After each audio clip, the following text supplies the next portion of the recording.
Someone was telling us that we would have to have more awareness about how sacred this place is, and that we live here very well, very correctly, but as if it was at any other place, and that we don't really have awareness of what this place has and what this place means, as if we would live around here without realizing where we are, and without realizing what we are dealing with, without realizing what takes place here in the field of energy. And the person who made this observation considers this to be a sacred place. And they think this is not corresponded by the comprehension of most people who practically live common life that can be done in a special place. Of course, that common place in a special, common life in a special place is less common than in the world, but it's common. This is what this person is observing and asked us to review these topics. You know that these impressions always have a subjective side that belong to the people who do these observations. But as it is about a group, because if we are living common life thinking that we are living consecrated life, what is this, right? When there is a sacred place, a place that expresses the essence of an energy with all the freedom, because not all the places of the earth allow this, certain rays, certain fires of the universe. There are certain waves of universal energy that cannot penetrate freely certain places of the earth. And as this universal energy, as these fires and rays can penetrate with more freedom, this that we call as a sacred place emerges. These energies that are manifested here on earth, they are expressed as our consciousness can receive them. So one of the factors that limits the creation of sacred places on earth is the human presence, because the human consciousness cannot observe a lot of pure energy. The human consciousness is still in a process that needs a certain balancing. That's why in certain sacred places, that is, in places where the energy can be manifested freely in its purest essence, these places are not inhabited. Humanity cannot get there. They have become places without inhabitants because most people wouldn't be able to bear it, or that energy would remove and a softer energy would come, which wouldn't be something good for the planet, because the planet needs these rays, needs this presence. In other places, human presence and the presence of the animal kingdom is kept in a controlled way. So when the human and animal presence is kept under control, these rays can enter more. Not much as a sacred place, entering freely, but it can enter at a certain degree, doing a special work on earth. In other places of the earth, human presence is allowed when these rays or this essence is manifested more freely than normal. But in these cases, human presence is selected. So we wouldn't be able to say that this is a pure sacred place because there is a lot of human presence, even if it's selected. It's not like on the top of the Andean mountains or the Himalayas, not like that, but it's a place where the human presence being selected, the energy, the fires, and all these blessings from the cosmos, the universe, and the space can flow. And what that sacred place expresses from the point of view of that energy that is on it is the power of manifesting the purpose of the evolutionary plan. So in a sacred place, when everyone starts making personal life and when personal problems, personal processes would be more advanced, it would cease to be a place like that, because those rays, those fires would be limited, would become dense, not to be in conflict with that other level of energy. So this power of manifesting a purpose of the evolutionary plan is one of the characteristics of energy in a sacred place. Even if it's a place that's supposed to receive things like us, who are human beings. So from the point of view of universal energy, the purpose and the power of manifesting the evolutionary plan is very available. So in a place like this, if a human being is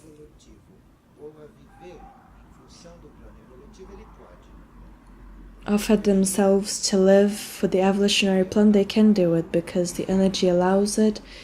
It opens the paths and builds this kind of life. And also,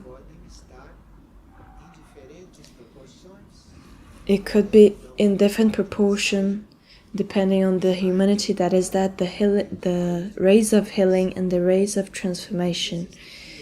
Because there is healing and there is the possibility of transformation on several levels of our consciousness and being, and depending on the disposition, the capacity of bearing that energy, healing and transformation can flow more or less freely.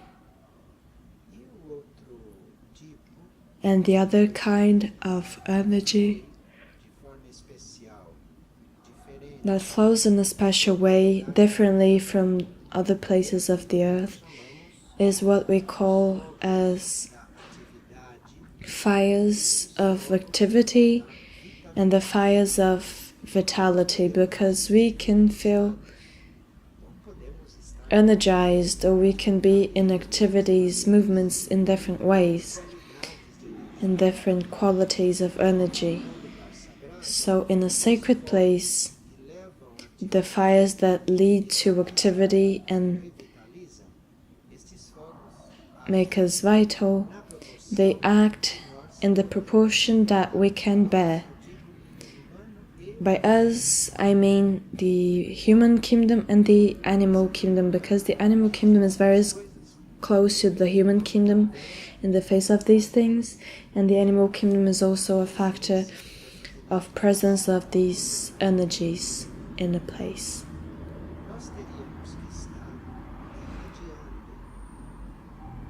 We would have to radiate that which we have in our consciousness that is the best, so we can keep the sacred place stable, so that it's not restricted and does not mix with other energies. So mix begins when our personal processes start to emerge. This is what the mixture takes place. This is where everything starts to become dense or be restricted.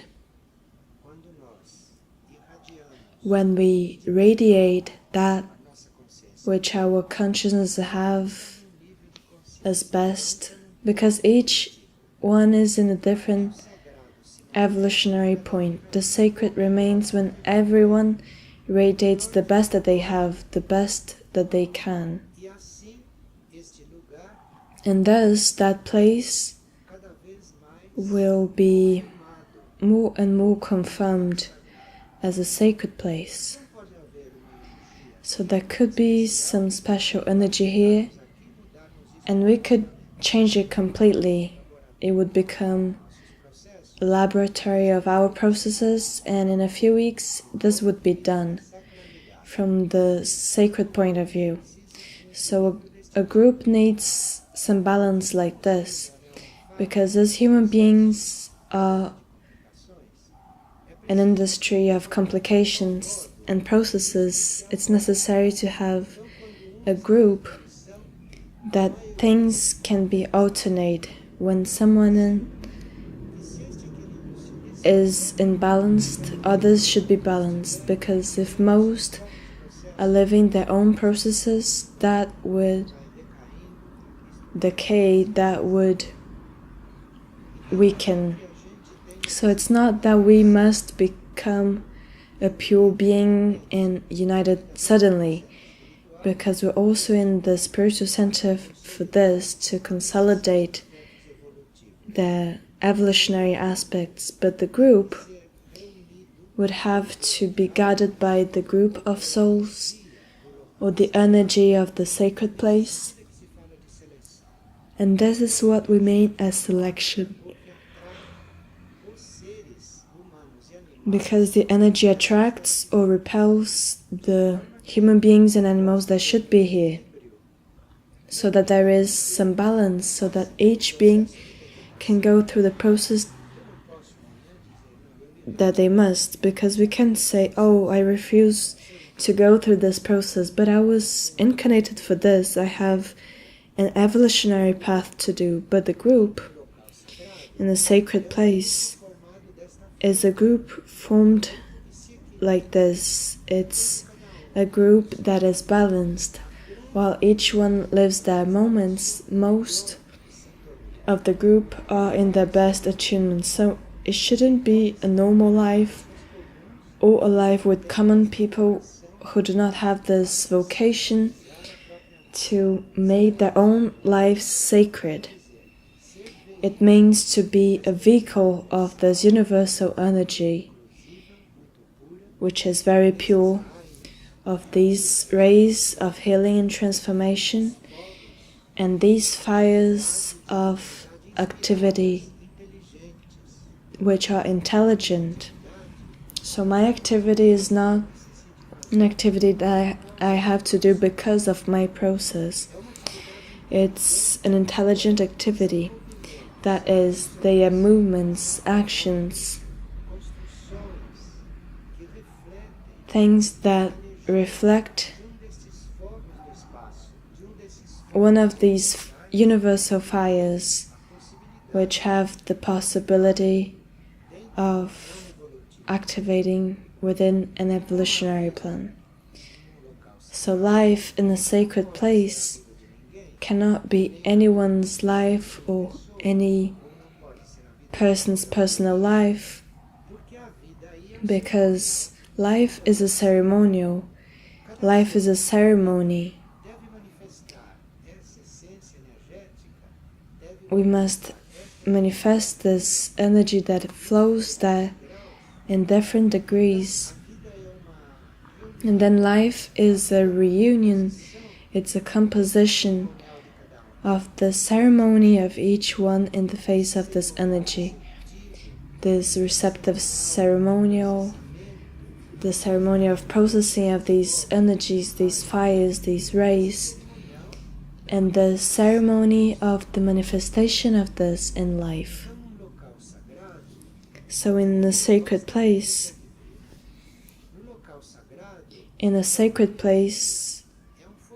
it's an energy, it's a cosmic fire, it's a ray that lives within us and lives divided into several beings, human and animal beings, so that may play a harmony.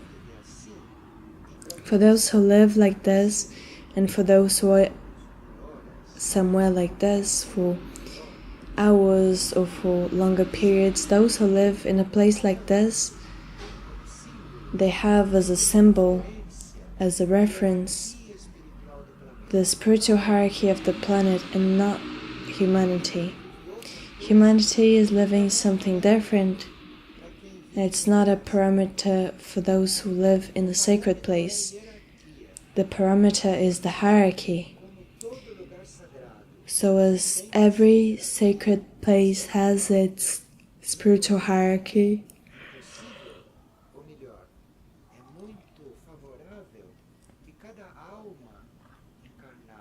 it's very favorable if each soul or monad that participates there may recognize this hierarchy, may notice this hierarchy in the inner planes and relate to it. So a spiritual inner hierarchy in the sacred place is a hierarchy that is in contact with the monads or the souls of all the beings that compose that process.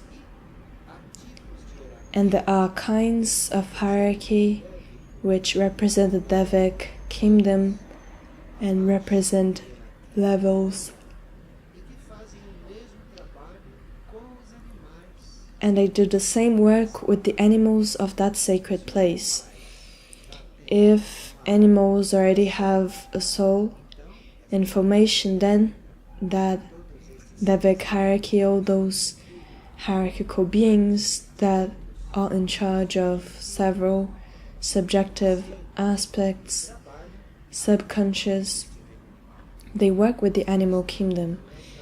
And this is not our work, this is the work of the hierarchies. Our work is to fraternally coexist with the animal kingdom, coexist equally. It's not like the kingdoms are in the same point, but they are in the same work.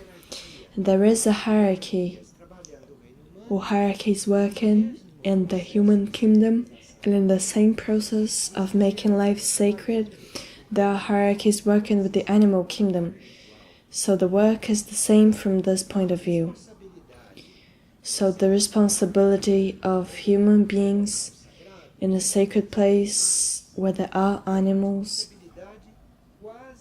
it's a responsibility of almost being instructors of those animals, to inspire them or impel them to become individuals. Because human beings who are individualized, they have a soul formed, it's very indicated for them to be instructors of animals here on earth, on the surface. So in a sacred place, this is fundamental. There could not be a sacred place without the animal presence at some level, because it's part of the service that human kingdom must offer. But here it's necessary for human beings to inspire in the hierarchy to treat the animal kingdom as it should be treated in a place like this, to provide animals a field of development, of evolution that they need in order to become humans, that they eventually need, as certain birds, to move to the Devic kingdom. So this consciousness is not only between human beings in a sacred place, but it's also between humans and the animal kingdom. For us to be in a service like this, for us to be in a sacred place, not as tourists, or to be in a sacred place not only to receive these vibrations, but to be in a sacred place serving, for us to be in service somewhere like this, which are not inhabited, because most are not inhabited. It's necessary for us to fully dedicate it to the Spirit, to the existence, totally dedicated to it.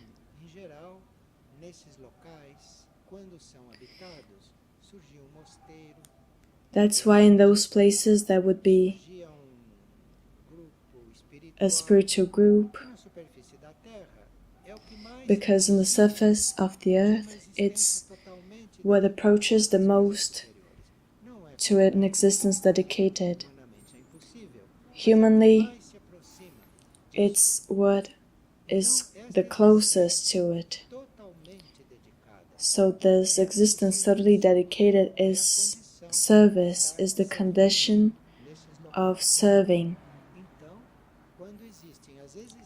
So when there are existences dedicated to this in that proportion, because a human existence can be dedicated to it, it's a dedication within certain limitations that the mind of the individual itself brings, and their planes will present.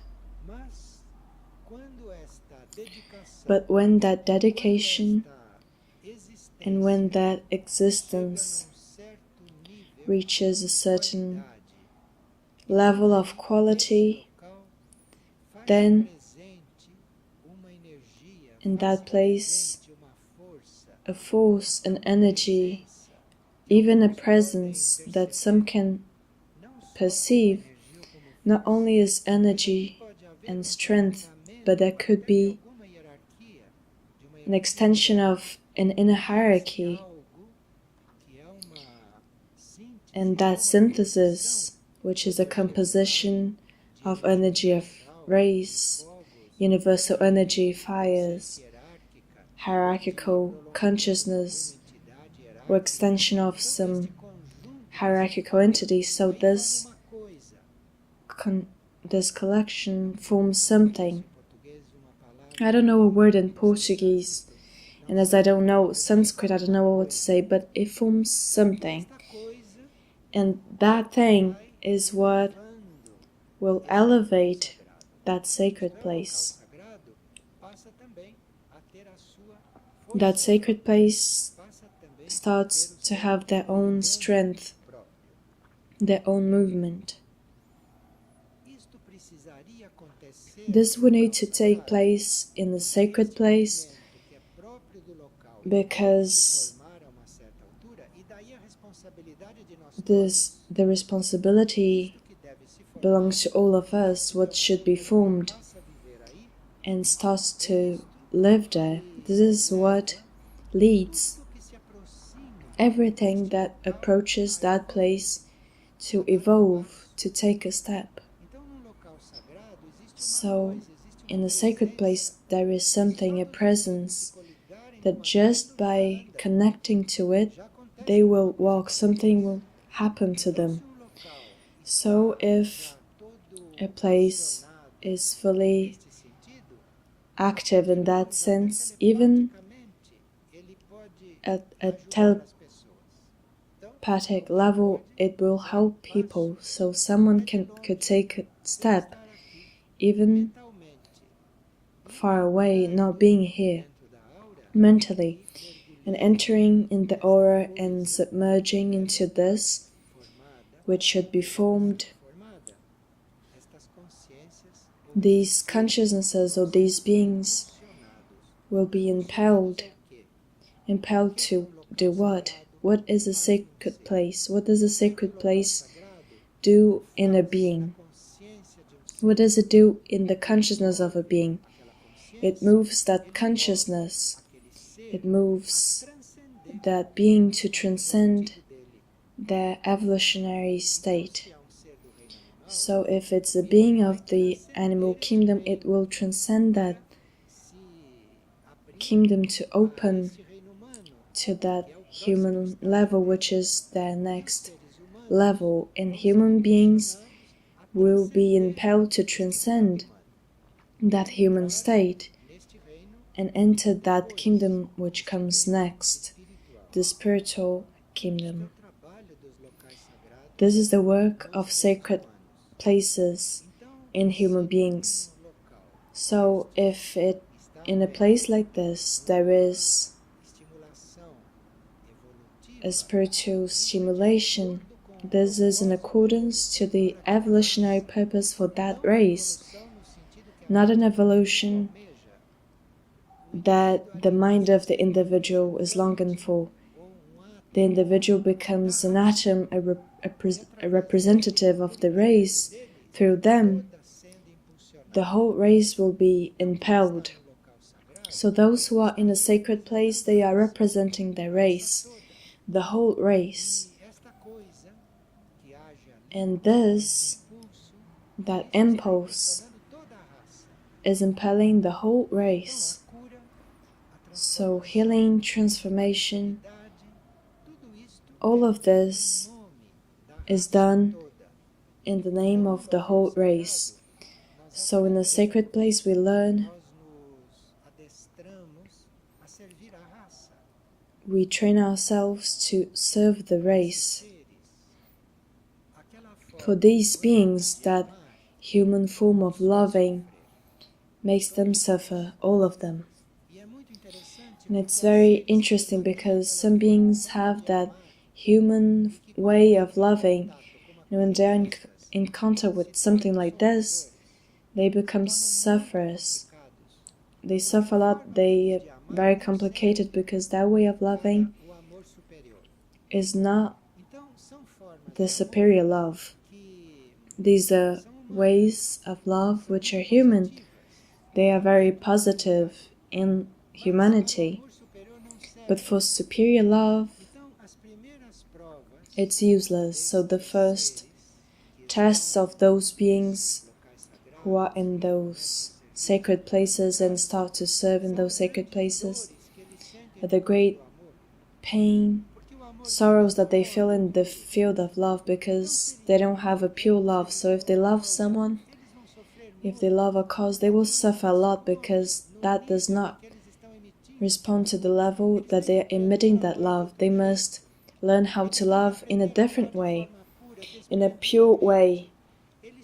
They must learn how to love impersonally. So in a sacred place brings a lot of trials on this field. Of course, that those who do not love in any ways, they won't even be interested in a sacred place. For you to be in a sacred place, there should be some kind of love. And the tests begin in this field. Our way of loving is useless, is not applied there. Because there is acting and working a different kind of love, a different way of loving.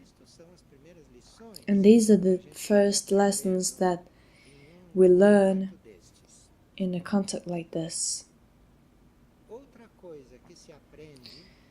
One more thing that is learned, which also produces suffering, and one also produces illnesses even. Why would a place like this have a healing energy? Because those who come here, they need, because there is a discompensation in the sense that they are used to acting like a human being. They used to act as an ego, as a personality. in educated personalities, developed egos, human beings of high quality, selected human beings. But what happens within them is that their system of expressing cannot be used within there because it's different and they can feel that it's different. So, in addition to loving in a different way, allowing oneself to be bathed by the second ray that is always present in these places of the solar system. So in addition to learning how to love in a different way, which is not their own, this expression should be an expression of a more profound nucleus, and to be in those places in contact with that energy, this is the condition. Because if the individual cannot love in a different way and express themselves in a different way, they won't be able to be there. Because that superior expression, that superior love, is the pressure that that nucleus does upon beings. In the animal kingdom, this is also a kind of pressure. It's also a kind of impulse that animals will receive. And if an animal does not have the condition of becoming individuals, if they don't have the conditions of having this path, they could not bear it. They could not bear that pressure. This leads the individuals who are in a place like that or in a life like this to notice that they no longer have personal experiences to have. They don't have anything else to experience. So what people usually need to have experiences, live certain things, those who are in that energy, those who are being transformed in their way of loving and being, they won't have the attraction for having any kinds of experiences. Oh, now I need to experience this. Those who need to experience something, they must suffer a lot in a place like that, because this is not a place for this. Here, people, beings, must be not interested in any experiences that human beings can have, because they need to have.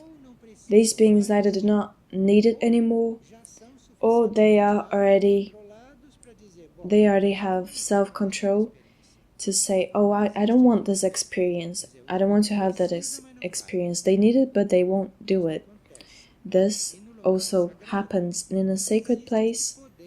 This kind of power of controlling this exists. If the consciousness of the individual connects to that power. So these things, it doesn't mean that this will happen to all. This will happen as consciousnesses connect. So if someone needs the power to renounce some experience that they would humanly do it, if they need that power, they will have that power. They will counter that power, but it depends on how they are in the face of all this. It depends on how full they are in the face of this whole process. Otherwise, conflicts in these situations are very strong conflicts, very painful, than the conflicts people would have in their common life. Is this clear? So you see, for us to approach a sacred place and really live what is there, we would have to have this preparation or this vision. If not, we would only collaborate for that place to become vulgar, or they will enter a crisis. But if the individual in their consciousness, if they've noticed these things, they agreed on this. So in contact with the sacred place, they can really have a faster process, a process that is not really a normal human process, but it's a process in their humanity, which is the maximum degree of tension and harmony that they can have, that they can live in those conjunctures. With this, the bodies of the personality will become calm. But the bodies of the personality will not become calm with material healing. All of this that is done with the bodies of personalities in these places are things that support it, but what will really put those bodies in balance and calmness is for those bodies to be molded to those processes. And the bodies must have the possibility, the tendency, must have the decision of molding to those processes. So they will become calm, they will be in balance, they will be in harmony.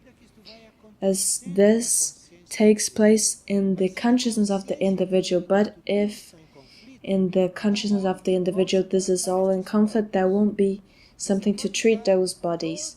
You can give all kinds of remedies to those bodies and nothing will work, nothing will calm it down. Because it's a different kind of thing that should be treated, it's a different kind of procedure. Anyway, it's a different approximation to healing, it's not normal healing, it's not the normal process of treatment.